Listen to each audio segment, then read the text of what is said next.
Director General de ProMéxico, agencia del Gobierno Federal encargada de fortalecer la participación de México en la economía internacional. Se desempeñó como subsecretario para América del Norte en la Secretaría de Relaciones Exteriores.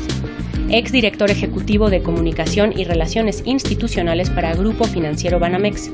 Fue presidente de la Comisión de Comunicación, Mercadotecnia y Responsabilidad Social de la Asociación de Bancos de México. El catedrático, licenciado en Derecho y maestro en Derecho Internacional Público, Paulo Carreño, en Milenio Negocios. Muy buenas noches, bienvenidos a Milenio Negocios Televisión, este programa que hacemos cada semana con mi compañera de piso, Regina Retejeroles. Y hoy tenemos un invitado muy especial como es Paulo Carreño, director general de ProMéxico, como ustedes vieron recién. Y es uno de los organismos más en los titulares últimamente. Se habla de que el futuro gobierno cerraría ProMéxico. Y hay un dato que tú has estado comunicando en otros medios, como es el que 40% o 4 de cada 10 dólares que ingresan de inversión extranjera directa a México pasan por ProMéxico, por este organismo que atrae inversiones, pero que también hace promoción de México en el exterior. ¿Cómo le hacen el tracking? ¿Cómo calculan ese 40%? Porque debe ser muy difícil de todo lo que llega al país, qué pasó y qué no pasó por la oficina de Paulo Carreño. En efecto. Bueno, en primer lugar, muchas gracias por invitarme nuevamente. Es un gusto estar contigo, Regina, contigo, Bárbara, gracias. Estar aquí en esta casa que es magnífica de Milenio y en Milenio Negocios. Bueno, ProMéxico muy rápidamente, es la agencia de promoción de inversiones y de promoción económica de México en el exterior, del Estado mexicano.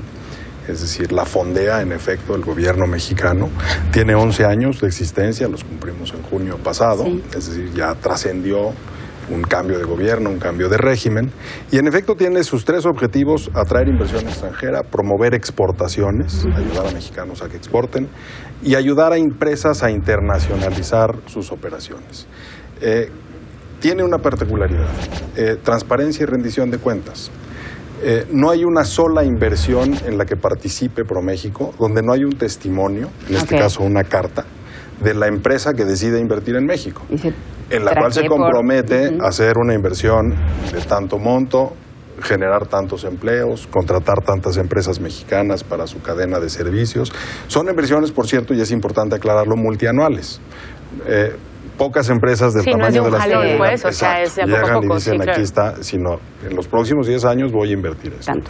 Y entonces eso nos permite hacer un tracking con pesos y centavos, literalmente, de cada inversión, de dónde viene, a dónde va, cuántos empleos va a generar o está generando, sí. Y si está o no dinamitando la actividad económica local, que también es muy importante para nosotros. Y versus el primer sexenio, porque esto fue un organismo creado durante el gobierno de Felipe Calderón. En ese momento, ¿cuánto era de cada 10 dólares que llegan al país lo que movía ProMéxico y cuánto ha crecido o se ha mantenido? Es muy buena pregunta. La verdad es que no ha cambiado demasiado.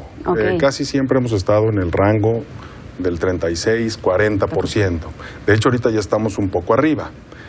Porque tiene que ver, desde luego, toda la actividad económica de ProMéxico va vinculado al crecimiento económico de los estados o de las propias industrias. Si crece la industria automotriz, pues realmente no le importa si es en el sexenio del presidente Calderón o en el sexenio del presidente Enrique Peña Nieto. Es un crecimiento orgánico. No, yo trataba de entenderlo por esta decisión, a lo mejor de cortarlo, decir, bueno, miren, de 6 dólares cada 10 a 4 cada 10, y se acaba este. De hecho, yo les sugeriría en ese sentido, dentro de poco tiempo, yo creo que a finales de este mes, la OCDE va a liberar un estudio que está haciendo donde compara a 80 agencias de promoción comercial de 80 países distintos. Sí. Hoy en día muy pocos porque son los sí hay, ¿no? Es que en algún momento dijeron, no hay nada que parezca esto, y solo México tiene agencias. Bueno, de México, de hecho somos las chicas. Sí. ProChile tenía mucho más tiempo. ProChile tiene casi 56 oficinas en el exterior, 2 en nuestro país. Pero lleva el doble de tiempo que ProMéxico. Así es. Y LIDE, que es el organismo italiano, el equivalente de ProItalia, tiene casi 50 años, es de la posguerra. ¿Y cómo nos va a ir en ese ranking de la OSD? Nos va a ir muy bien. Nos va a ir muy bien en términos de rendimiento y en términos, insisto, de rendición de cuentas. Pocas agencias del Estado tienen digamos, una estructura que se parece mucho a la de una estructura de una empresa privada. Un consejo de administración, sí. 4 reuniones trimestrales cada año para evaluar objetivos, para medir justamente qué tan efectivo o qué tan poco efectivo eres. Y ahí que me parece muy interesante, a ver, ¿no? Funcionan como empresa y lo que están diciendo, o la propuesta del nuevo gobierno, es que no son necesarios un poco porque las mismas embajadas tienen un área de negocios que se supone tienen el mismo mandato. O Bancomex, ¿no? Que también... pues sobre todo lo que decían era la embajada, ¿no? Entonces, yo quiero entender qué tanto trabajan con las embajadas, de la mano de las embajadas, y en dónde está ese diferenciador. O sea, porque al final, pues sí, probablemente hay un contacto por la embajada, pero no lo puede hacer solito, ¿no? Claro. Bueno, muy rápidamente. Sí. A mí, desde luego, yo quisiera no polemizar con representantes del próximo gobierno, empezando desde luego por el presidente electo. Ellos tienen el derecho inalienable y la responsabilidad de elegir pues la estructura y la estrategia de promoción de México en el exterior a partir del 1 de diciembre, y desde luego yo hoy, como funcionario de esta administración, honrosamente el presidente Enrique Peña Nieto, les deseo la mejor de las suertes con cualquiera que sea el camino que decidan elegir. La realidad es que hoy el consejero comercial tiene una función de promoción del país con el otro país, es decir, sus pares son los representantes comerciales del gobierno. Exacto, ¿dónde están? Y el consejero de ProMéxico tiene una interlocución directa con el sector privado. Sus pares, digamos, o su clientela están en las empresas locales. Pero en algunos casos sí, las empresas tienen relación directa con el área de negocios de una embajada. Bueno, la verdad es que hay un trabajo de enorme coordinación. Claro. De enorme suficiencia. La diplomacia en México, nuestras representaciones diplomáticas hacen trabajos verdaderamente heroicos de promoción de nuestro país fuera, digamos, trabajo completo de promoción diplomática de los intereses políticos de nuestro país, y agradecen, por cierto, profundamente cuando tienen además la ayuda, la asistencia, el soporte de un consejero de ProMéxico. Yo no conozco un embajador de los que he tenido el placer de trabajar que tengan una oficina de ProMéxico que no agradezcan la oficina. Y tampoco conozco muy pocos, que no tienen una oficina de ProMéxico. Y no les han pedido. Que no digan, oye, estaría bien, a ver cuándo abren acá, sí. ¿no? Porque hay una necesidad, etcétera, etcétera. Ahora, eso no quiere decir que esa es la única vía. Eso quiere decir que es la vía que ha utilizado México los últimos 10 años. Hasta ahora, y ha funcionado. Ya ha funcionado y ahí están los números. Es decir, esta administración, el gobierno del presidente Enrique Peña Nieto, va a cerrar probablemente como el sexenio de la inversión extranjera. Vamos a cerrar por encima de los 200,000 millones de dólares. Y ProMéxico es responsable de cerca del 40%. 85,000 millones de dólares, un poco más incluso, en la multianualidad. Por los exactamente. Proyectos. Ahora, insisto, no quiere decir que sea la única vía. Yo lo único que quiero decir es que este modelo es el que ha funcionado y ha funcionado bien en los últimos 11 años. Y que también les funciona a otros países. Imagino que hay otros modelos y desde luego, insisto, será el derecho del siguiente gobierno elegir cuál es el mejor. Y para tratar de entender un poco de qué tamaño es la estructura de ProMéxico, porque creo que ha faltado también un poco ese dato, estas 46 oficinas que hay en el extranjero, ¿cuánta gente tienen? ¿Qué tipo de know-how desarrollan? ¿Qué tipo de recursos humanos hay en estas 46 oficinas? Es una estupenda pregunta, querida Bárbara, porque luego en efecto existe la percepción de que son otros embajadores.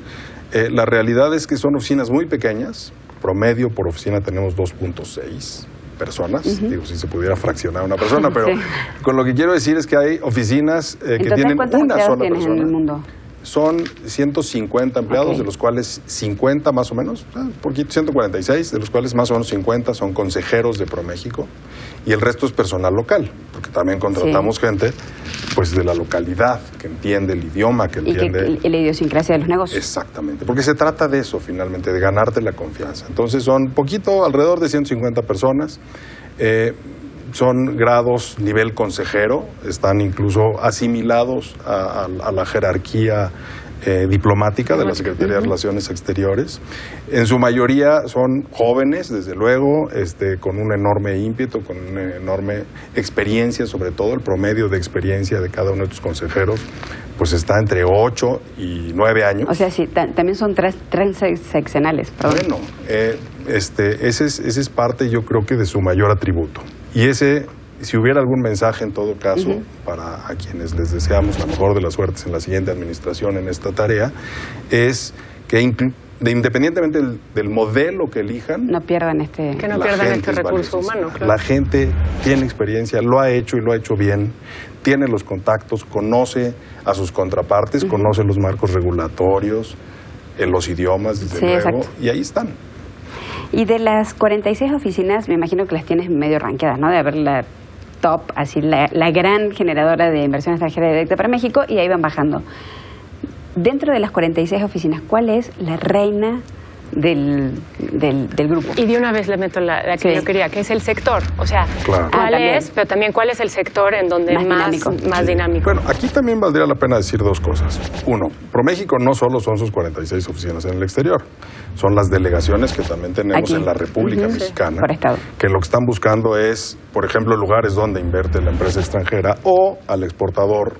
¿Cómo lo conectas a la cadena de servicios, ¿no? De proveeduría, es decir, damos más de 2.500 asesorías al año locales. Ferias de negocios, misiones, atención a misiones. Es decir, hay partes... rondas de negocios. Donde si uno piensa eso lo va a hacer la Cancillería, pues hay que pensar quién va a ser la parte en México. Número dos, también hay una oficina poco conocida en ProMéxico que se llama Inteligencia de Negocios. Y es como un think tank que en efecto define industrias. Hoy, desde luego, las industrias estratégicas en México es la agroindustrial o el campo, aeroespacial, automotriz, farmacéutica, industrias creativas, es de las que a mí más me gustan, francamente, y tecnologías de la información. Y estamos, a partir del año pasado, metiendo una nueva de servicios financieros, es decir, financiamiento para empresas. Ahora, es difícil encontrar cuál es la oficina estrella, pero por ejemplo en inversión extranjera las canadienses han tenido un desempeño fantástico en lo mismo aeroespacial, automotriz e industrias creativas. Desde luego en Asia, Corea, China, Japón más para exportaciones, las que tenemos ahí, Corea más para inversión extranjera, desde luego. Las europeas han tenido un gran desempeño, las de Europa, Alemania, ha sido verdaderamente rebasado. Que son mercados muy maduros, que también hay que encontrarles la vuelta. Exactamente. Y finalmente todo va dentro de una gran estrategia de diversificación, donde tenemos pues los mercados de Norteamérica, de donde ha venido el grueso, más del 60% de la inversión extranjera directa a México en los últimos 10 años, y las exportaciones, que iniciando esta administración se iban en el orden del 80%, claro. Ahorita llevamos en 60 y tantos. Y mucho tiene que ver de esa estrategia. O sea, que nosotros elijamos no solo dónde, cuándo y cómo. Bueno, tenemos muchísimas más preguntas para hacer para ProMéxico, entonces los queremos invitar a la próxima semana, el próximo martes, a que sigamos con la segunda parte de esta entrevista con Paulo Carreño, el director general de ProMéxico, con Regina Reyes Heroles, así que los vemos la próxima semana con Milenio Negocios Televisión. Que tengan buenas noches.